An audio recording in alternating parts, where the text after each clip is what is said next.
نحمده ونصلي على رسوله الكريم اما بعد فاعوذ بالله من الشيطان الرجيم بسم الله الرحمن الرحيم رب اشرح لي صدري ويسر لي امري واحلل عقدة من لساني يفقهوا قولي۔ ناظرین، پروگرام اللہ کے خوبصورت نام کے ساتھ آپ کی خدمت میں حاضر ہیں۔ آج سے ہم انشاءاللہ العزیز اللہ سبحانہ وتعالیٰ کے خوبصورت ناموں کے بارے میں جانیں گے۔ سوال یہ پیدا ہوتا ہے کہ اللہ سبحانہ وتعالیٰ کے ناموں کے بارے میں جاننا کیوں ضروری ہے؟ جیسا کہ ہم سب جانتے ہیں کہ کسی کی پہچان کے لیے اس کا نام جاننا ضروری ہوتا ہے۔ عام روزمرہ زندگی میں بھی ہم دیکھتے ہیں کہ کسی بھی چیز کے ساتھ خوبصورت تعلق، خوبصورت معاملہ اور اس کی خوبصورت پہچان اسی وقت ہوتی ہے جب ہمیں اس کا نام معلوم ہوتا ہے۔ اللہ سبحانہ وتعالیٰ نے آدم علیہ السلام کو پیدا کرنے کے بعد سب سے پہلے انہیں تمام چیزوں کے نام سکھائے تھے تاکہ جس دنیا میں وہ بھیجے جا رہے ہیں اس دنیا سے وہ صحیح طور پر فائدہ اٹھا سکیں۔ انسانوں میں سے بھی ہم کسی انسان کے ساتھ بہتر معاملہ اسی وقت کرتے ہیں جب ہم اس کو اچھی طرح پہچانتے ہیں۔ کسی بھی تعلق میں جتنی اچھی پہچان ہوتی ہے، دوسرے کی شخصیت کے بارے میں جتنا زیادہ ہم جانتے ہیں، اس کے ساتھ پھر اسی کے لیول اور اسی کے درجے کے مطابق ہم اس کے ساتھ معاملہ کرتے ہیں، اور پھر معاملے میں آسانی بھی ہوتی ہے، کام بھی آسان ہوتے ہیں اور زندگی خوشگوار ہوتی ہے۔ یہ تو تھا تعلق چیزوں کے ساتھ ہمارا یا انسانوں کے ساتھ۔ ہم پر سب سے بڑا حق ہمارے رب کا ہے، جس نے ہمیں پیدا کیا، جو ہمیں رزق دیتا ہے، جس کی طرف ہمیں واپس لوٹ کر جانا ہے۔ اس کے ساتھ ہمارا تعلق اسی وقت درست ہو سکتا ہے جب ہم اس کو پہچانتے ہوں، اور اس کی پہچان کے لیے اس کے ناموں کو جاننا، اس کی صفات کو جاننا بے حد ضروری ہے۔ اللہ سبحانہ وتعالیٰ نے ہمیں اپنی عبادت کے لیے پیدا کیا ہے۔ اس عبادت کا حق اس وقت تک ادا ہی نہیں ہو سکتا جب تک ہم اپنے معبود کو، یعنی جس کی ہم عبادت کرتے ہیں، اس کو جانتے نہ ہوں۔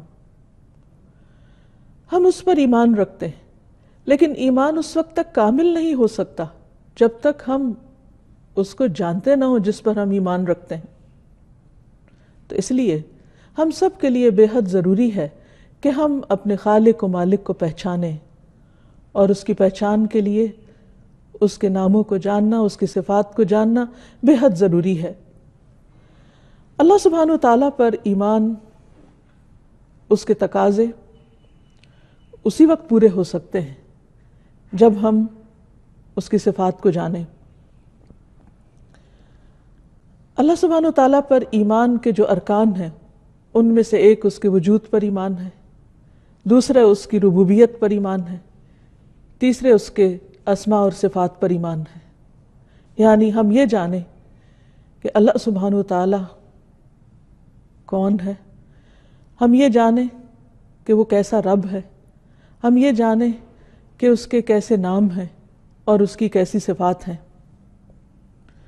اور ویسے بھی جب ہم اس کو ایک مانتے ہیں، یعنی ہم اس کی توحید پر یقین رکھتے ہیں، تو یہ توحید بھی اس وقت تک صحیح معنوں میں اس کا حق ادا نہیں ہو سکتا جب تک کہ ہم اس کو پہچانتے نہ ہوں۔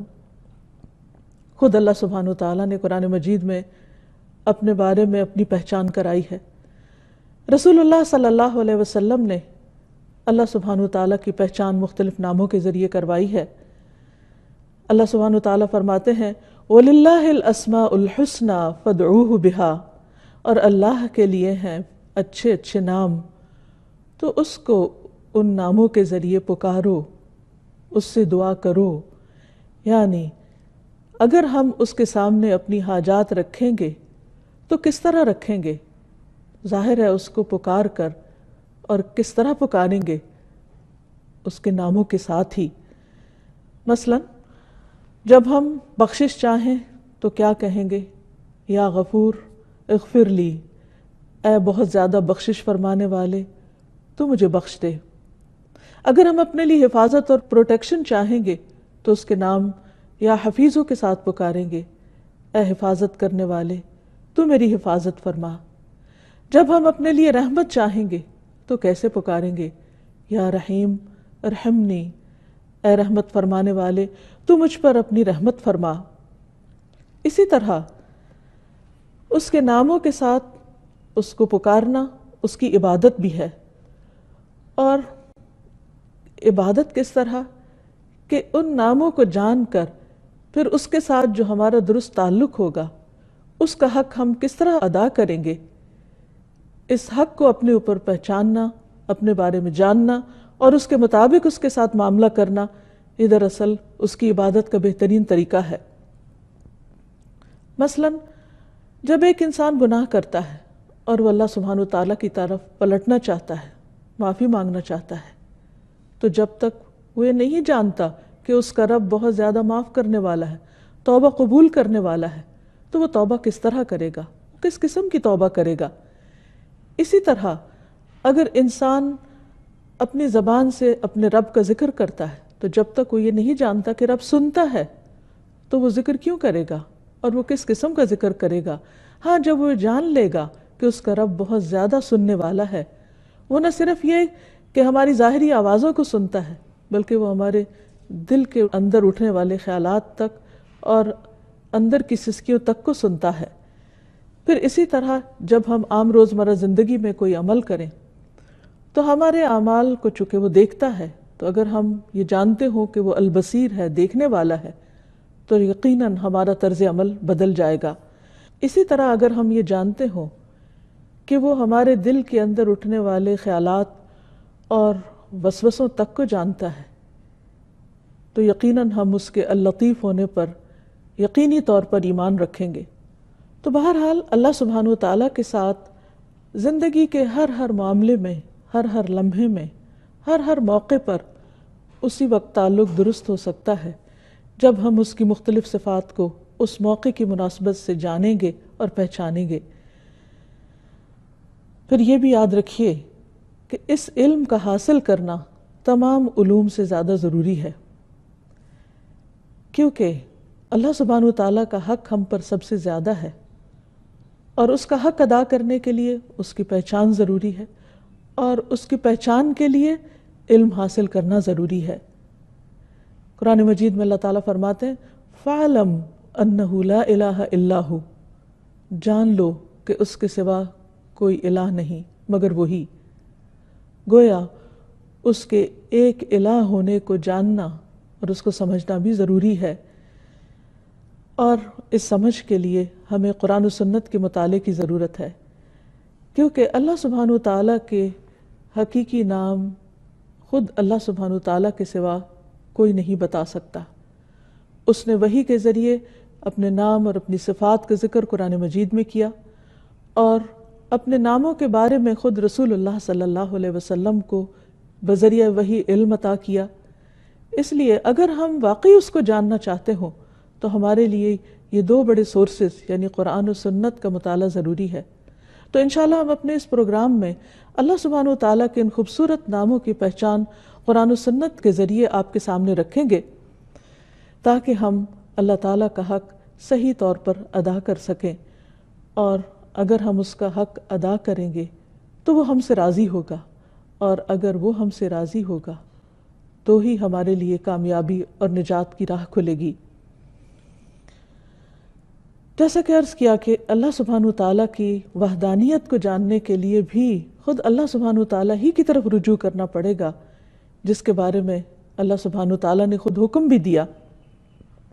اسی طرح رسول اللہ صلی اللہ علیہ وسلم نے فرمایا جو شخص اس حال میں فوت ہوا کہ اسے علم تھا کہ اللہ کے سوا کوئی معبود برحق نہیں تو وہ جنت میں داخل ہوگا۔ گویا جنت میں داخلے کے لیے بھی ضروری ہے کہ اس کے ایک ہونے کے بارے میں صحیح علم حاصل کیا جائے، اور اگر یہ علم ہوگا تو یقینی طور پر اس علم کے مطابق انسان کا عمل بھی بدلے گا، اور وہ ویسا ہی ہوگا عمل پھر جو رب کو راضی کرنے والا ہوگا۔ پھر اسی طرح ایمان میں اضافے کے لیے بھی ضروری ہے کہ انسان اللہ سبحانہ وتعالیٰ کے اسماء و صفات کو جانے۔ انسان کا ایمان جس درجے میں بڑھتا ہے اس کا عمل اسی درجے میں خوبصورت ہوتا ہے، کیونکہ اس کی پہچان جتنی زیادہ ہوگی، اس کا احساس دل میں جتنا زیادہ گہرا ہوگا، اسی اعتبار سے انسان کی عبادت کے اندر حلاوت پیدا ہوگی، اس میں لطف پیدا ہوگا، اور انسان دل و جان کے ساتھ، دل کے نشاط اور سرور کے ساتھ اللہ سبحانہ وتعالیٰ کے آگے جھکے گا۔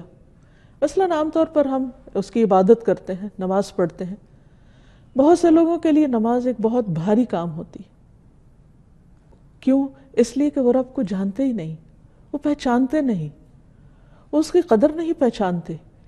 اس لیے نماز ان کے لیے بس ایک مکینیکل عمل ہوتی ہے، کچھ چند حرکات کا نام ہوتی ہے، جس کو وہ اپنے روزمرہ کے اسکیجول میں سے وقت نکال کر اس مخصوص وقت میں اس کے حضور حاضر ہونے کو ایک بہت مشکل کام سمجھتے ہیں۔ لیکن جو انسان اللہ تعالیٰ کو پہچانتا ہو کہ وہ کون ہے، کتنی عظیم ہستی ہے، اور اس کی عظمت اس کے دل میں جاگزیں ہو جائے، تو پھر ہو نہیں سکتا کہ اس کا دل اس کی عبادت کی طرف کھینچا نہ چلا جاتا ہو، کیونکہ یہ انسان کی عام کمزوری ہے کہ جس چیز کو بھی وہ اہمیت دیتا ہے، جس چیز کے اندر وہ اپنا فائدہ سمجھتا ہے، اس چیز کی طرف بغیر کسی کے کہے بھی کھنچتا چلا جاتا ہے، دوڑتا چلا جاتا ہے۔ مثلاً دنیا میں ہم دیکھتے ہیں کہ ہم انسان کو مال سے محبت ہے، تو جہاں اس کو معلوم ہوتا ہے کہ اسے مال حاصل ہوگا، وہ کسی کو کہنے کی ضرورت نہیں ہوتی، انسان خود دوڑ کر ان راستوں اور ان جگہوں پہ پہنچتا ہے جہاں سے اس کو مال حاصل ہوتا ہے۔ اسی طرح اگر کسی انسان کو دنیا کا کوئی علم چاہیے، کوئی ڈگری چاہیے، تو وہ پوری کوشش کرتا ہے کہ اسے کسی ایسی یونیورسٹی میں داخلہ ملے، کسی ایسی جگہ پر وہ چلا جائے کہ جہاں اس کی مرضی کے مطابق اسے علم حاصل ہو سکے۔ کسی کے کہنے پر اور کسی کے ابھارنے پر وہ اس طرف نہیں چلتا، بلکہ وہ خود اپنے دل کے شوق اور محبت کے ساتھ اور اپنی طلب اور تڑپ کے ساتھ اس راستے پر چلتا ہے۔ اسی طرح انسان کو دنیا میں جس بھی چیز کی چاہت ہوتی ہے وہ اس کے لیے راہیں نکال لیتا ہے۔ تو جب انسان کو اللہ سبحانہ وتعالیٰ کی پہچان ہو جاتی ہے تو پھر اللہ سبحانہ وتعالیٰ کی طرف جانے اور اس کی عبادت کرنے اور اس کے آگے جھکنے میں انسان کو مشکل پیش نہیں آتی۔ حقیقت یہ ہے کہ اللہ کی پہچان دلوں کے اطمینان کا سبب ہے، اللہ کی پہچان روح کے تزکیے کا ذریعہ ہے، اللہ کی پہچان عبادت میں لطف کا ذریعہ ہے۔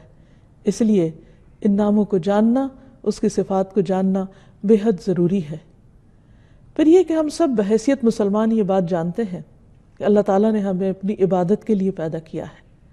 قرآن مجید میں اللہ تعالیٰ فرماتے ہیں وَمَا خَلَقْتُ الْجِنَّ وَالْإِنسَ إِلَّا لِيَعْبُدُونَ، کہ میں نے جن و انس کو اپنی عبادت کے لیے پیدا کیا ہے۔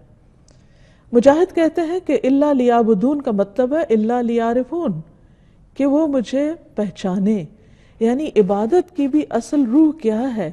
اللہ کی پہچان۔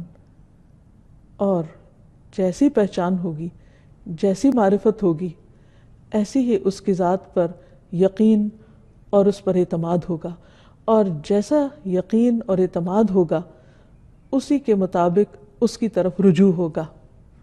انسان کی زندگی میں مختلف طرح کے اتار چڑھاؤ آتے رہتے ہیں، کوئی بھی 2 دن ایک جیسے نہیں ہوتے۔ کبھی انسان کا دل خوش ہوتا ہے اور کبھی اداس ہوتا ہے، کبھی وہ کسی خوف کی حالت میں ہوتا ہے اور کبھی کسی غم کی حالت میں ہوتا ہے۔ اگر دیکھا جائے تو انسان کی زندگی کے کوئی بھی 2 دن برابر نہیں ہوتے۔ ایک دن اگر انسان خوش ہے تو دوسرے دن اداس ہوگا، ایک دن خوف کی حالت میں ہے تو دوسرے دن غم کی حالت میں۔ انسان کی یہ بدلتی ہوئی کیفیات بعض اوقات خود اس کے اپنے کنٹرول میں بھی نہیں ہوتی۔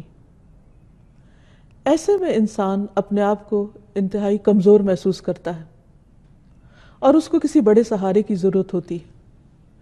عام طور پر انسان پھر کس کا سہارا لیتا ہے؟ اپنی کسی بھی ایسی تکلیف، مجبوری اور کمزوری کی حالت میں وہی جو اس کو سامنے نظر آتا ہے، حالانکہ اس سے بڑا سہارا موجود ہے، لیکن وہ اس کو جانتا نہیں، وہ اس کو پہچانتا نہیں۔ لیکن اگر انسان واقعی اللہ کی معرفت رکھتا ہو، اللہ کی پہچان رکھتا ہو، تو وہ صرف ظاہری سہاروں پر پورا بھروسہ کرنے کی بجائے حقیقی معنوں میں اس کا سہارا پکڑے جو کبھی بھی ٹوٹنے والا نہیں، کبھی بھی ختم ہونے والا نہیں۔ جب انسان اللہ کو پہچانتا ہے تو پھر اس کی دعا اس کے دل کی گہرائیوں سے نکلتی ہے، پورے یقین کے ساتھ، اور جو دعا جتنے یقین کے ساتھ انسان مانگتا ہے اس کی قبولیت کا درجہ اتنا زیادہ ہی بڑھ جاتا ہے۔ پھر اسی طرح اللہ سبحانہ وتعالیٰ نے خود قرآن مجید میں ان ناموں کا واسطہ دے کر ان ناموں کے ذریعے دعا کرنے کے لیے کہا ہے، وَلِلَّهِ الْأَسْمَاءُ الْحُسْنَى فَادْعُوهُ بِهَا۔ لیکن یہ نام محض نام نہیں ہے۔ دنیا میں تو بہت سی چیزوں کے نام صرف نام ہوتے ہیں، وہ ان کی پہچان نہیں ہوتے۔ یہ نام چونکہ اس کی پہچان کا ذریعہ ہے، اسی لیے اللہ تعالیٰ فرماتے ہیں رب السماوات والارض وما بینہما فاعبدہ واستبر لعبادتہ هل تعلم له سمیہ۔ رب ہے آسمانوں اور زمین کا اور ان دونوں کے درمیان کی چیزوں کا، سو اس کی عبادت کرو اور اس کی عبادت پر خوب جمے رہو۔ کیا تم اس کا کوئی ہم نام جانتے ہو؟ یعنی اس کے سوا کوئی اور ایسا ہے کہ جس سے تم دعا کرو گے، جس کو تم پکارو گے، جو حقیقی معنوں میں تمہاری مدد کر سکتا ہو، جو تکلیف کے وقت تمہاری تکلیف دور کر سکتا ہو، جو تمہارے دل کو تھام سکتا ہو؟ کوئی بھی تو اور نہیں، کیونکہ اس کے سوا باقی سب تو مخلوق ہیں، اور ساری مخلوق خالق کے مقابلے میں کمزور ہے۔ وہ جس نے بنایا اور وہ جو بنائے گئے دونوں برابر نہیں ہو سکتے۔ اس لیے انسان جب اللہ تعالیٰ کو پہچانتا ہے تو پھر حقیقی معنوں میں اس سے ٹوٹ کر دعا مانگتا ہے، اور اس طرح وہ اپنے حقیقی مطلوب کو پا لیتا ہے، اور حقیقی معنوں میں پھر اسے اللہ کی مدد بھی حاصل ہوتی ہے، جو انسان کے لیے نہ صرف اس دنیا میں بلکہ اس کی آخرت میں بھی بہت ضروری ہے، جب باقی سب سہارے ساتھ چھوڑ جائیں گے، جب اپنے قریبی پیارے عزیز رشتہ دار دوست بھی کام نہ آئیں گے، اس وقت وہی رب اکیلا ہم سب کا مددگار ہوگا، ان کا مددگار ہوگا جو آج دنیا میں اس سے صحیح طور پر تعلق قائم کرتے ہیں اور اپنی جلوتوں اور خلوتوں میں اس کو پکارتے ہیں، جس کے ساتھ ان کا تعلق صرف زبان کا تعلق نہیں ہوتا، حقیقی معنوں میں دل کا تعلق ہوتا ہے۔ ایسے لوگ دنیا میں چلتے پھرتے بظاہر دنیا کے کام کاج کرتے نظر آتے ہیں، لیکن اپنے رب کی پہچان کی وجہ سے دل میں ہر وقت اس رب کی محبت محسوس کرتے ہیں۔ رب کی محبت ہمارے دل کی غذا ہے، ہماری روح کی غذا ہے، ہمارے عمل کی طاقت ہے، اور ہمیں اس دنیا میں صحیح رستے پر چلنے میں مددگار ہے۔ وہ دل کی ایسی روشنی ہے جس کے بغیر صحیح اور غلط کا فرق معلوم نہیں ہو سکتا۔ رب کی پہچان دلوں کی وہ روشنی ہے کہ جس کے بغیر انسان اچھے اور برے میں صحیح معنوں میں تمیز نہیں کر سکتا، جس کے بغیر وہ صحیح اور غلط کا فرق نہیں جان سکتا۔ اس لیے جب بندہ اپنے رب کو پہچانتا ہے تو پھر ہر غلطی کرنے کے بعد بھی اسی کی طرف لوٹتا ہے۔ ابو ہریرہ رضی اللہ عنہ کہتے ہیں کہ میں نے نبی صلی اللہ علیہ وسلم کو فرماتے ہوئے سنا ہے، ایک بندے نے بہت گناہ کیے اور کہا اے میرے رب میں نے گناہ کیا تو مجھے بخش دے۔ اللہ تعالیٰ فرماتا ہے میرا بندہ جانتا ہے کہ اس کا کوئی رب ہے، میرا بندہ جانتا ہے، اس کو معلوم ہے کہ اس کا کوئی رب ہے جو گناہوں کو معاف کرتا ہے اور گناہ کی وجہ سے سزا بھی دیتا ہے، میں نے اپنے بندے کو بخش دیا۔ پھر بندہ رکا رہا جتنا اللہ نے چاہا کہ وہ اس گناہ سے رکا رہے، اور پھر اس نے گناہ کر لیا، کیونکہ انسان کمزور ہے، پھر واپس وہیں جا گرتا ہے جہاں سے وہ اٹھتا ہے۔ پھر اس نے عرض کیا اے میرے رب تو مجھے معاف کر دے، میں نے دوبارہ گناہ کر لیا ہے، اے میرے رب مجھے بخش دے۔ اللہ تعالیٰ فرماتا ہے میرا بندہ جانتا ہے کہ اس کا کوئی رب ہے جو اس کا گناہ معاف کرتا ہے، اور اس کے بدلے سزا بھی دیتا ہے۔ میں نے اپنے بندے کو بخش دیا۔ پھر وہ بندہ رکا رہا جب تک اللہ نے چاہا، اس گناہ سے رکا رہا اور پھر گناہ کر بیٹھا۔ پھر بندہ دوبارہ اللہ کے حضور پلٹتا ہے، کیونکہ وہ جانتا ہے کہ اس کا کوئی رب ہے جو گناہوں کو معاف بھی کرتا ہے اور گناہوں پر سزا بھی دیتا ہے۔ پھر وہ رب کو پکارتا ہے، رب اسے پھر بخش دیتا ہے۔ اللہ تعالیٰ فرماتا ہے میرا بندہ جانتا ہے اس کا رب ہے جو معاف کرتا ہے اور سزا بھی دیتا ہے۔ میں نے اپنے بندے کو 3 بار معاف کیا، بس اب جو چاہے عمل کرے، یعنی جتنی بار بھی وہ گناہ کرے گا، اگر وہ مجھے پہچان کر میری طرف پلٹے گا اور حقیقی معنوں میں شرمندگی کے ساتھ مجھ سے معافی مانگے گا، یہ جانتے ہوئے کہ میں معاف کر سکتا ہوں، تو میں اس کو معاف کر دوں گا، اور اس کے بغیر چارہ بھی نہیں۔ یہ ہو نہیں سکتا کہ ہم بار بار غلطی نہ کریں، اور اگر ہم یہ نہ جانتے ہوں کہ ہمارا رب بار بار معاف کر سکتا ہے تو پھر انسان مایوس ہو جائے گا، اور اگر انسان مایوس ہو جائے تو پھر زندگی میں وہ آگے نہیں بڑھ سکتا، وہ ترقی نہیں کر سکتا۔ تو اس لیے بندے کے لیے یہ جاننا بہت ضروری ہے، اس دنیا اور آخرت کی بھلائی اور کامیابی، فلاح اور نجات کے لیے، کہ وہ اپنے رب کے اس صفت کو جانتا ہو کہ واقعی وہ بخشنے والا ہے۔ پھر اسی طرح جو شخص ان ناموں کو جان لے اس کے لیے جنت کی خوشخبری ہے۔ رسول اللہ صلی اللہ علیہ وسلم نے فرمایا اللہ تعالیٰ کے 99 نام ہیں، 1 کم 100۔ جو شخص ان سب کو محفوظ رکھے گا وہ جنت میں داخل ہوگا۔ اللہ سبحانہ وتعالیٰ کے ناموں کو جاننے اور اس کی پہچان کے بارے میں یہ بھی یاد رکھیے کہ ان ناموں کی پہچان صرف دنیا کی کامیابی کا ذریعہ ہی نہیں بلکہ آخرت میں جنت کے حصول کا ذریعہ بھی ہے، جس سے بڑی کوئی کامیابی ہے ہی نہیں۔ رسول اللہ صلی اللہ علیہ وسلم نے ارشاد فرمایا اللہ تعالیٰ کے 99 نام ہیں، یعنی 1 کم 100۔ جو شخص ان سب کو محفوظ رکھے گا وہ جنت میں داخل ہوگا۔ یہ صحیح بخاری کی روایت ہے۔ اسی طرح صحیح مسلم کی روایت ہے، اس میں ابو ہریرہ ہی روایت کرتے ہیں کہ رسول اللہ صلی اللہ علیہ وسلم نے فرمایا اللہ تعالیٰ کے 99 نام ہیں، جس نے انہیں محفوظ کیا وہ جنت میں داخل ہوگا، اور بلا شبہ اللہ وتر ہے اور وتر کو پسند کرتا ہے۔ اس کا کیا مطلب ہے؟ من احصاها دخل الجنہ، جس نے ان ناموں کو شمار کیا وہ جنت میں داخل ہوگا، یعنی ان ناموں کا احاطہ کرنے کی کوشش کی، ان ناموں کے معنی کو جانا، ان کے تقاضے کے مطابق عمل کیا، اور پھر ان کی بنا پر اپنے رب، اپنے خالق و مالک کے ساتھ اپنے تعلق کو درست کیا، اور ان ناموں کے تقاضے کے مطابق اپنے اعمال کو تبدیل کیا، تو ایسا شخص اللہ سبحانہ وتعالیٰ کی رحمت کا مستحق ہوگا۔ ابن القیم رحمہ اللہ کہتے ہیں کہ اللہ کے اسماء کو گن کر محفوظ رکھنے کے کچھ مرتبے ہیں، کچھ درجے ہیں۔ بندہ جب ان ناموں کو یاد کر لیتا ہے تو جنت میں داخل ہو جاتا ہے۔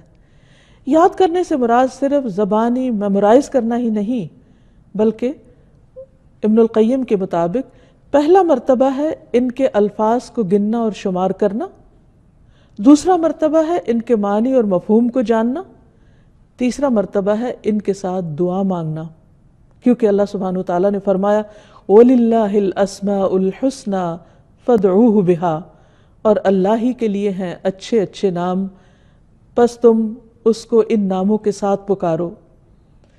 اور اللہ کے ناموں کے ساتھ دعا مانگنے کے 2 مرتبے ہیں۔ نمبر 1 دعا العبادہ، تعریف اور عبادت کی دعا، اور نمبر 2 دعا المسئلہ، طلب اور مانگنے کی دعا۔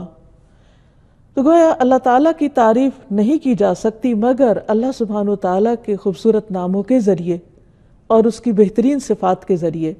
یعنی اگر ہم اللہ تعالیٰ کی عبادت کرنا چاہیں، اللہ تعالیٰ کی حمد و ثنا کرنا چاہیں، اللہ تعالیٰ کا شکر ادا کرنا چاہیں، اللہ تعالیٰ سے اپنی محبت کا اظہار کرنا چاہیں، تو اس کے لیے ضروری ہے کہ ہم اس کو اس کے پیارے پیارے ناموں کے ساتھ پکاریں، وہ نام جو خود اس نے اپنے ہمیں بتا دیے، کیونکہ اس سے زیادہ خود اس کے بارے میں اور کون جان سکتا ہے۔ کوئی اور ہمیں اس کے بارے میں کیا بتا سکتا ہے سوائے اس کے جو خود اس نے اپنی پہچان ہمیں کرا دی۔ لہٰذا جب ہم اللہ سبحانہ و تعالیٰ کے ان ناموں کا ذکر کریں گے، ورد کریں گے، ان کے ساتھ اس کو پکاریں گے، تو گویا یہ ایک عبادت کی حالت ہوگی۔ اور پھر اگر ہم اس سے کچھ مانگیں گے تو وہ ہمیں عطا کرے گا، کیونکہ یہ اس کا اپنا فرمان ہے کہ تم ان کے ساتھ اس کو پکارو۔ اور یہاں یہ بات بھی پھر یاد رہے کہ یہ نام خود اس نے ہمیں بتائے ہیں، لہٰذا ان ناموں کی مناسبت کے ساتھ اپنی حاجات پیش کرنا، اس سے سوال کرنا، اس سے دعا مانگنا اس کو پسند ہے۔ ویسے بھی دعا کرنا ایک عبادت ہے، اور اللہ سبحانہ و تعالیٰ اس بندے سے خوش ہوتا ہے، اس سے راضی ہوتا ہے جو اپنی ہر چھوٹی بڑی ضرورت میں اللہ سبحانہ و تعالیٰ کی طرف رجوع کرتا ہے۔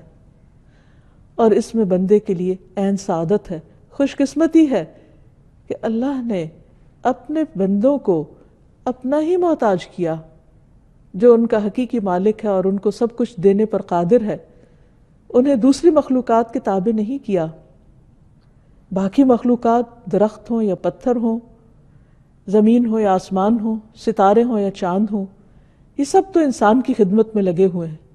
یہ انسان کے الہ ہو نہیں سکتے، انسان کے معبود ہو نہیں سکتے، اور حقیقی معبود وہی ہے جو ان سب کا خالق ہے، اور وہی ہم سے چاہتا ہے کہ ہم باقی تمام چیزوں کی غلامی سے آزاد ہو کر صرف اس کے غلام بن جائیں، صرف اس کے بندے بن جائیں، تعریف بھی کریں تو اس کی، شکر ادا کریں تو اسی کا، مانگیں تو اسی سے، اور گناہ کر لیں تو پلٹیں بھی اسی کی طرف جو شرمندہ نہیں کرتا، جو پکارتا ہے کہ اے دن کے گناہگار تو رات کو لوٹا، میں تجھے معاف کر دوں گا، اور اے رات کے گناہگار تو دن کو پلٹا، میں تجھے معاف کر دوں گا۔ اگر تیرے گناہ آسمان کے کناروں تک پہنچ جائیں تو میں اتنی ہی مغفرت کے ساتھ تجھے ملوں گا اور میں تجھے معاف کر دوں گا۔ وہ ہمارا اپنا رب ہے، وہ تمام بندوں اور تمام مخلوق سے زیادہ ہم سے محبت کرنے والا ہے۔ ہماری نجات اسی کے دامن میں ہے، اسی کی طرف رجوع کرنے میں ہے۔ لہٰذا یہ نام جہاں عبادت کا ذریعہ ہے، وہاں مانگنے کا ذریعہ ہے، دعا کا ذریعہ ہے، لہٰذا اس سے مانگتے رہنا چاہیے۔ اور پھر اس معاملے میں ایک احتیاط بھی ضروری ہے، اور وہ یہ کہ اللہ سبحانہ و تعالیٰ کو صرف وہی نام دیے جائیں گے جو اس نے خود ہمیں بتائے ہیں۔ ہم اپنی طرف سے اس کا کوئی نام نہیں رکھ سکتے، اور نہ ہی ہمیں اس کی اجازت ہے کہ ہم اس کے ناموں میں الحاد کریں، درست راستے سے ہٹیں۔ یعنی جو نام اللہ سبحانہ تعالیٰ نے یا اللہ سبحانہ تعالیٰ نے اپنے حبیب محمد صلی اللہ علیہ وسلم کے ذریعے ہمیں بتائے ہیں، اس کے علاوہ ہم اپنی طرف سے اس کا کوئی نام نہیں رکھ سکتے۔ مثلاً ہم یہ جانتے ہیں کہ اللہ سبحانہ تعالیٰ شفا دیتے، لیکن ہم اللہ سبحانہ تعالیٰ کا نام ڈاکٹر نہیں رکھ سکتے، وہ نام انسانوں کے لیے۔ تو وہ نام جو عام طور پر ہم نے انسانوں کے لیے رکھے ہیں یا انسانوں کی جو صفات ہیں، وہ اللہ سبحانہ تعالیٰ کو زیبا نہیں ہے۔ اس لیے اس معاملے میں بہت احتیاط کی بھی ضرورت ہے، اور ہمیں اس معاملے میں کتاب و سنت سے آگے نہیں بڑھنا۔ اور پھر اللہ سبحانہ تعالیٰ کو مخلوق سے تشبیہ نہیں دینی، کیونکہ اللہ سبحانہ تعالیٰ ان سب سے اعلیٰ و افضل ہے، اس لیے اس کی جو صفات ہیں اسی کے ساتھ خاص ہیں، اور جو اس کی صفات ہیں وہ اسی کو زیبا ہیں، اور اس میں کسی بھی قسم کی تحریف جائز نہیں، کسی بھی قسم کی تشبیہ جائز نہیں، کسی بھی قسم کی تمثیل جائز نہیں۔ یعنی ہم یہ نہیں کہیں گے کہ اللہ تعالیٰ سنتا ہے جیسے بندے سنتے ہیں، نعوذ باللہ، ایسا نہیں کہہ سکتے۔ اسی طرح یہ بھی نہیں کہ وہ کیسے سنتا ہے یہ ہمیں نہیں معلوم، نہ اس نے ہمیں بتایا ہے۔ ہمارا بس یہ یقین ہونا چاہیے کہ اس نے ہمیں بتایا ہے کہ وہ سنتا ہے تو بس سنتا ہے، کیسے کا جواب ہمیں نہیں معلوم۔ اسی طرح اس کے ناموں میں کمی اور کوتاہی بھی درست نہیں۔ ہمارا ایمان ہے اس پر، وہ ویسا ہی ہے جیسا اس نے ہمیں بتایا ہے کہ وہ ہے۔ بہرحال یہ بات ہمیشہ ہمارے ذہن میں رہے کہ اللہ سبحانہ تعالیٰ کے نام اور اس کی صفات جن کا ہم آئندہ ذکر پڑھیں گے، سنیں گے، کریں گے، وہ صرف اسی کے لیے خاص ہیں۔ اسے مخلوق کے ساتھ تشبیہ نہیں دی جا سکتی۔ قرآن مجید میں اللہ تعالیٰ فرماتے ہیں لیس کمثلہ شیء وہو السمیع البصیر، کہ اس کی مثال کی طرح بھی کوئی مثال نہیں، کوئی چیز اس جیسی نہیں۔ اس لیے جب ہم اس کے مختلف ناموں اور صفات کا ذکر سنیں یا پڑھیں تو انہیں مخلوق کے ساتھ ذہن میں نہ لائیں، وہ صرف اسی کے لیے خاص ہے، اور یہ یقین رکھیں کہ وہ سننے والا ہے، دیکھنے والا ہے، لیکن وہ اس طرح نہیں سنتا جیسے بندے سنتے ہیں، اور اس طرح نہیں دیکھتا جیسے بندے دیکھتے ہیں۔ تو یہاں چلتے ہوئے یہ بات بھی ذہن میں رہے کہ اللہ سبحانہ وتعالیٰ کے ناموں اور صفات کو جاننے کے لیے کچھ قواعد، کچھ طریقے اور کچھ اصول ہیں جن کو ذہن میں رکھنا ضروری ہے۔ پہلی چیز یہ کہ اللہ سبحانہ وتعالیٰ کے سارے ہی نام اچھے ہیں۔ اللہ لا الہ الا ہوا لہ الاسماء الحسنی، اللہ وہ ہے جس کے سوا کوئی معبود برحق نہیں، سب سے اچھے نام اسی کے ہیں۔ ایک اور جگہ پر فرمایا قل ادعوا اللہ او ادعوا الرحمن ایما تدعوا فلہ الاسماء الحسنی، کہہ دو اللہ کو پکارو یا رحمان کو پکارو، تم جس کو بھی پکارو گے سو یہ بہترین نام اسی کے ہیں۔ یعنی اللہ سبحانہ وتعالیٰ تو ایک ہے، اس کی صفات بہت ساری ہیں، جس بھی صفت کے ذریعے، جس بھی نام کے ذریعے اس کو پکارو گے تو اصل میں پکارنا تو اسی کو ہے۔ ایک اور جگہ پر فرمایا هو اللہ الخالق البارئ المصور لہ الاسماء الحسنی یسبح لہ ما فی السماوات والارض وہو العزیز الحکیم، وہ اللہ ہی ہے جو خالق ہے، جو پیدا کرنے والا ہے، تصویر گری کرنے والا ہے، اسی کے ہیں اچھے اچھے نام۔ زمین و آسمان کی ہر چیز اس کی تسبیح بیان کر رہی ہے، اس کی پاکی بیان کر رہی ہے، اور وہ زبردست ہے، حکمت والا ہے۔ اس لیے قرآن مجید کی جتنی آیات میں اللہ سبحانہ وتعالیٰ کے ناموں کا ذکر آتا ہے، اس کی صفات کا ذکر آتا ہے، وہاں حسنہ کا لفظ ساتھ ہی آتا ہے، اور حسنہ کا معنی ہوتا ہے وہ چیز جو حسن اور خوبی کی انتہا کو پہنچی ہوئی ہو، یعنی مبالغہ کا صیغہ، یعنی جس میں مبالغہ ہے۔ تو اللہ تعالیٰ کے یہ نام صرف نام نہیں بلکہ اس کی صفات ہے، اور اس کی یہ صفات کمال کی، ان میں کمال بھی ہے، ان میں جمال بھی ہے، ان میں جلال بھی ہے۔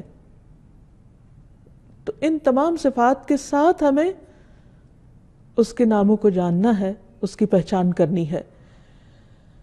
پھر اسی طرح یہ بھی یاد رکھیے کہ یہ حسن دو طرح سے ہے۔ ایک تو یہ کہ یہ اپنی جگہ، یہ الفاظ بڑے خوبصورت ہیں جن کے ذریعے یہ صفات ہمیں معلوم ہوتی ہیں، اور دوسرے سے اعتبار سے کہ ایک نام کو جب دوسرے نام کے ساتھ ملا کر ذکر کیا جاتا ہے تو بعض اوقات بظاہر دیکھنے میں وہ دو بالکل مختلف صفات ہوتی ہیں، لیکن وہ دو جب اکٹھی آتی ہیں تو ان کے اندر ایک اور ہی خوبصورتی اور ایک زبردست حسن پیدا ہو جاتا ہے، جس کے انشاءاللہ آئندہ ہم تفصیلات پڑھیں گے۔ مثلا یہاں بھی ہم دیکھتے ہیں کہ جیسے اللہ سبحانہ وتعالیٰ کی ایک صفت العزیز ہے اور دوسری الحکیم ہے، عموماً قرآن مجید میں دو صفات اکٹھی آتی ہیں۔ العزیز کا معنی ہے زبردست یا غلبے والا، جس میں قوت کا اظہار پایا جاتا ہے، اور دوسری طرف الحکیم حکمت والا، وزڈم والا۔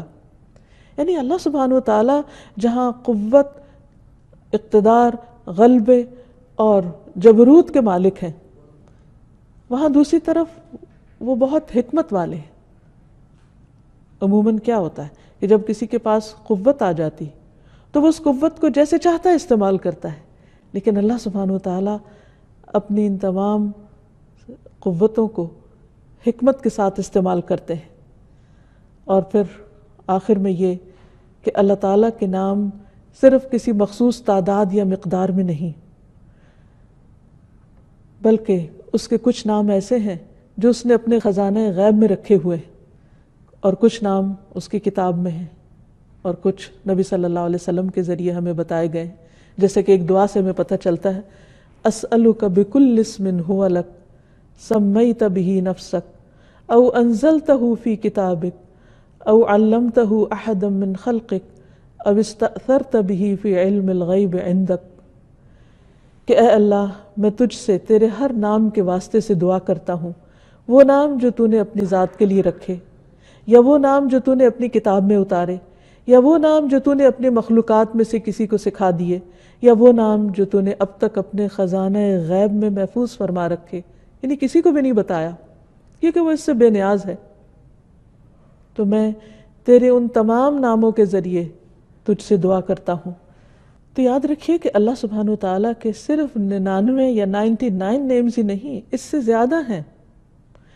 اس حدیث سے پتہ یہ چلتا ہے کہ اگر کوئی 99 بھی یاد کر لے گا تو وہ اس کے لیے جنت میں جانے کا راستہ آسان کر دیں گے۔ لیکن اس حدیث دوسری سے پتہ چلتا ہے کہ یہ نام اس سے کہیں زیادہ ہیں، اور کچھ تو اللہ تعالیٰ نے ہمیں بتائے ہیں اور کچھ بتائے بھی نہیں۔ اور آخر میں یہ کہنا چاہوں گی کہ جب تک ہماری زندگی ہے، جب تک اللہ سبحانہ وتعالیٰ نے ہمیں بولنے کی، اظہار خیال کی استطاعت دی ہے، اس وقت سے، ان گھڑیوں سے فائدہ اٹھانا چاہیے اور اللہ سبحانہ وتعالیٰ کو خوب خوب پکارنا چاہیے۔ کہیں ایسا نہ ہو کہ مہلت کے یہ لمحات ختم ہو جائیں اور پھر ہم اپنے اعمال کے ساتھ اللہ کے حضور حاضر ہوں۔ اس وقت اگر خدا نخواستہ ہمیں وہ انجام دیکھنا پڑا جو ہمیں پسند نہ ہو، تو وہاں اس کو پکارنا کچھ بھی فائدہ نہ دے گا۔ اس لیے مانگنے کا وقت آج ہے۔ آئیے اللہ تعالیٰ سے دعا کریں کہ اے اللہ تو ہمیں اپنے تمام ناموں کے وسیلے سے، اپنے تمام ناموں کے ذریعے ہم پر اپنی رحمت فرما، ہمیں ان کی پہچان کروا دے، ہمیں اپنی ذات کی وہ معرفت دے کہ جس سے ہمارے یقین اور ایمان میں اضافہ ہو، جس سے ہمارے لیے تیری عبادت آسان ہو، جس سے ہمارے اندر تیری محبت اور تیری چاہت کا ذوق پیدا ہو۔ اے اللہ تو ہمارے لیے اس کام کو آسان فرما دے۔ وآخر دعوانا ان الحمد للہ رب العالمین۔